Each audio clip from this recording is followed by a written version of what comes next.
Hello again, and welcome back to Algebra 2 Notes with Miss Faust. We are now in Unit 2. Unit 2 is going to be all about quadratic equations, so things with the little 2 up above. And today we're going to look at how do you solve a quadratic equation with real or imaginary solutions using square roots. Since I saw you last, I got a new lamp to hopefully help with some of the lighting issues, make this easier to read, and let's get started. Welcome to Unit 2. So there's a couple of background things that come from Algebra 1 that I'm just going to go over kind of quickly with you. If you need some extra practice with this, be sure to ask me in class. That's what I'm there for. That's why we do it this way, so you have the time in class to ask questions. So the first thing we're just going to look at is how we simplify square roots. And some of you are already going, oh, square roots, man, what are those again? So square roots are things like this. And what we want to think about when we're simplifying square roots is if the number in the root is not a perfect square, which in this case they both are, how can we take what's in the square, which might look something like, ooh, bad example, might look something like this, and how can we find perfect squares in there? So square root of 25 is 5, because 5 times 5 is 25. Square root of 49 is 7. 7 times 7 is 49. So if we have something like the square root of 75, what we want to think about is if there's a multiplication problem with a perfect square in it, like 25, that gives us 75. So that one's pretty easy to see. 25 times 3 is 75. So if we think about breaking down this problem, really that means the square root of 25 times the square root of 3. But the square root of 25 is just 5. So that simplifies down to 5 root 3.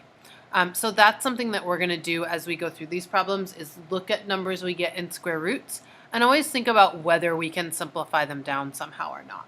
Another example, if you got something like the square root of 500, you'd want to think about perfect squares. So perfect squares, I'm just going to make a list up here because that might help us later. Perfect squares. So 1, 4, 9, 1 squared is 1, 2 squared is 4, 3 squared is 9, 4 squared is 16, 5 squared is 25, 6 squared is 36, 7 squared is 49, 8 squared is 64, 9 squared is 81, 10 squared is 100, 11 squared is 121, 12 squared is 144, 13 squared is 169, 14 squared is, 196, I think. I'm going to go with it. It might be wrong. You can tell me in class if it's wrong. 15 squared is 225, and that's far enough to go for now. When you come back to class next time, I'll give you a little tool that'll help you looking at numbers to try to find if there are perfect squares in them. But if we think about 500, it's pretty easy to realize that 500 is just 100, which is a perfect square, times 5.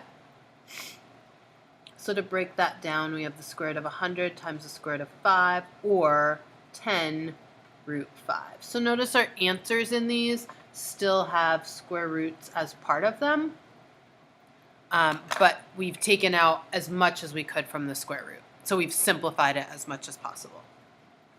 So that's how we simplify square roots. And that brings us to solving with square roots. And we're going to start by looking at just a couple examples with real solutions, and then we will go on from there into imaginary numbers. So again, this should be mostly Algebra 1 review. When we talk about solving with square roots, we're looking at things like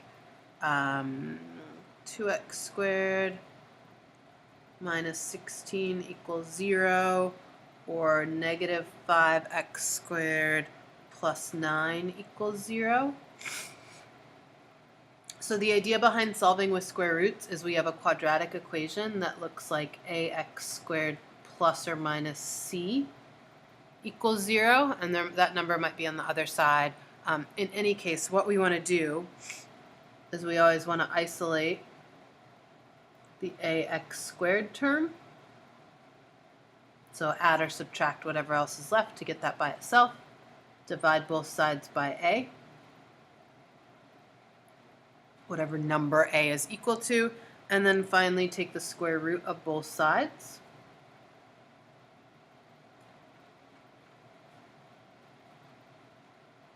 And I'm realizing this desk is a little wobbly. I apologize. I won't use it again, but I'm not going to stop in the middle of this video and move to another location. I also apologize. I'm getting over a cold, so I apologize for any sniffling. Okay, enough apologies. Remember, when you take the square root of both sides, you will end up with 2 answers, because a square root can always be positive or negative. And I didn't do that up here, but really this could be plus or minus 5, and that could be plus or minus 7. Brings us back down here, so we want to get 2x squared by itself first, so we're going to add 16 on both sides. And we get 2x squared equals 16. Divide both sides by 2. X squared equals 8. I'm doing this quickly because this is Algebra 1 review. Once we get there, we take the square root of both sides. Bam, bam. And the square root and the square cancel. And what we get is x equals plus or minus the square root of 8. But what we have to do is we have to think about 8 and think about whether there's any perfect squares in 8. So if we look at 4, since 4 times 2 does equal 8, we can break this down into the square root of 4 times 2. And then that simplifies even further. There we go. So we get x equals plus or minus, the square root of 4 is 2, so we put that on the outside, times the square root of 2. And that's our answer. 2 answers, positive 2 root 2 or negative 2 root 2, but you can write them both together like that. So the second example, I'll subtract 9 on both sides. Negative 5x squared equals negative 9. Divide by negative 5. X squared equals positive 9 over 5. Take the square root of both sides in a different color because it's fun.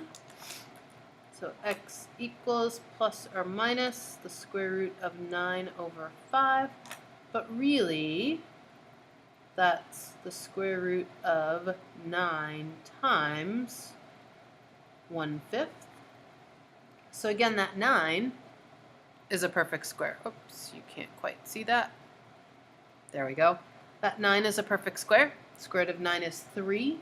So we bring that to the outside and we say plus or minus 3 times the square root of 1/5.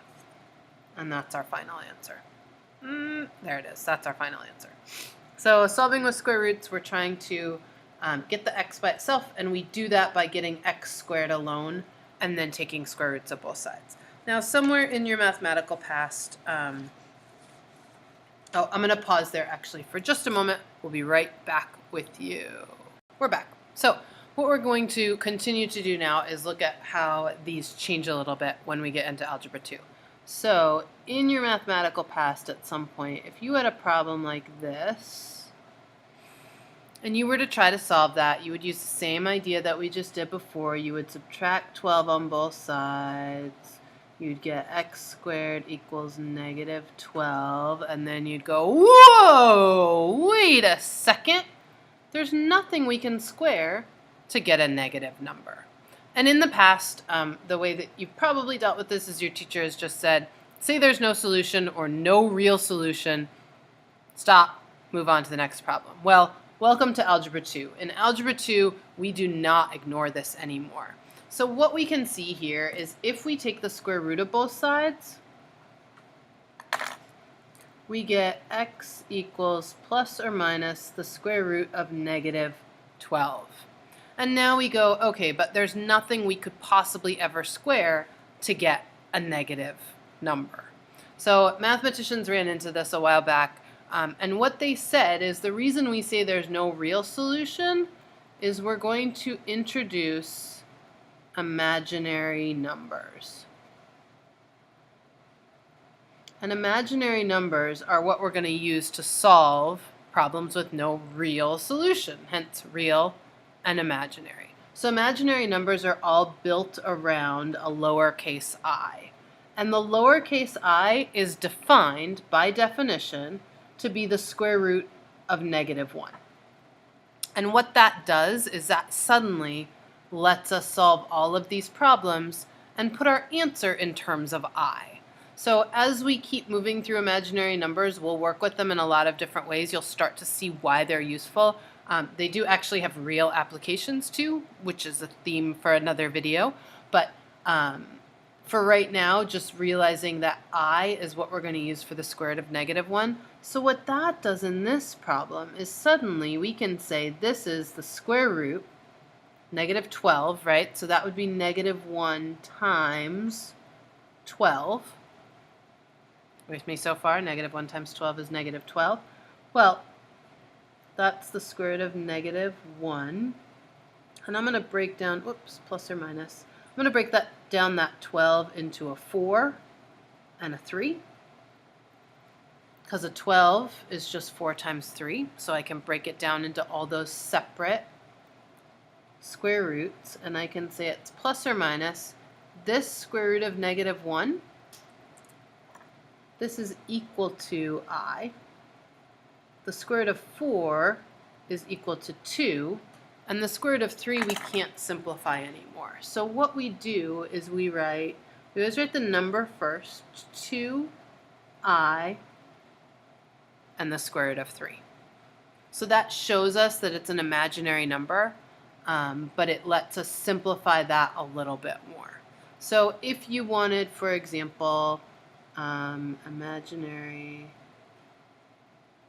number examples.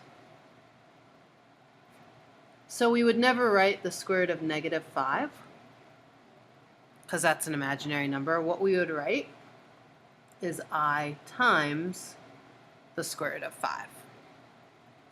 That negative on the inside becomes the I on the outside. If you saw the square root of -100, well, that's I times the square root of 100. But the square root of 100 is just 10. So really that's 10I. So sometimes you'll see the I in front and then a square root, and sometimes you'll see a number and then I. Just one more example, the square root of -49. Since the square root of 49 is 7, that would be 7I. So sometimes with imaginary numbers you still have a square root in it. Sometimes you don't. Just depends on the problem. And the more we work with these, the more familiar you'll get with them and the less totally confusing they'll seem. I'm going to do a couple more examples because just seeing a few more that we solve will help. And then when we get to class, we're going to do some applications of these. So some real world problems that have square roots in them. So next example, if we have 4x squared plus 11 equals 6, do all the same things we were doing before. Isolate the 4x squared by subtracting 11. Then we get 4x squared equals 6 minus 11. What am I doing? 6 minus 11, -5. Divide by 4. X squared equals -5 over 4. Take the square root of both sides. We have that negative inside, so we're going to make it plus or minus. The negative becomes an I on the outside, and then we have the square root of 5 over 4. If you wanted to keep going with that one, you can take the square root of 4. So you could make that plus or minus I square root of 5 would stay inside the root like that, and then the square root of 4 is 2. So you have to write it a little bit carefully with the square root just over the 5 and then the 2 separate. That's a 5, not a 3, by the way. And let's see, I'm trying to pick the last example. That's a good one. 1/4 x squared plus 9 equals 0. So we subtract 9 on both sides. We get 1/4 x squared equals -9.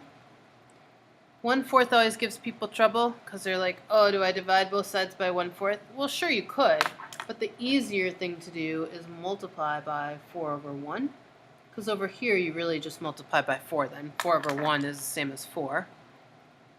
4 and 4 cancels, 1 and 1 cancels, you're left with x squared equals negative 9 times 4 is 36. Take the square root of both sides. So x equals plus or minus, because there's two answers, negative 36, well, the square root of 36 is 6. The square root of negative 1 is I. So we get x equals plus or minus 6i. And like I said, the more you do these, the more you see I and the more you use it, the easier these problems will get. It's just a matter of practicing and remembering that now when we have a negative square root, we can keep going. Okay? Thank you very much for tuning in. Have a wonderful day, Mustangs, and I will see you again in class soon. Woo!